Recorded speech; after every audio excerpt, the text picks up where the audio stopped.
9ஆம் கட்டளை, பிறர்க்கு விரோதமாய் பொய்ச்சாட்சி சொல்லாதிருப்பாயாக. மனசாட்சி ஒரு பக்கம் இருந்திடும் போது அதற்கு மாறாக பொய் சாட்சி சொல்லக்கூடாது. கனியிருக்க காய்க வரும் பழக்கம் கூடாது. பிறர்க்கு கவலையாகும் கோணல் வழியில் நடக்கக்கூடாது என்று மார்க்கம் சொன்னார், ஞான மார்க்கம் சொன்னார். 10வது கட்டளை, பிறனுடைய வீட்டை இச்சியாதிருப்பாயாக.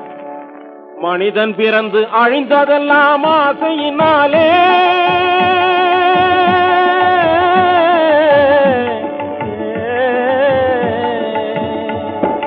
மனிதன் பிறந்து அழிந்ததெல்லாம் ஆசையினாலே, மண்ணாசையினாலே, பெண்ணாசையினாலே, பொன்னாசையினாலே.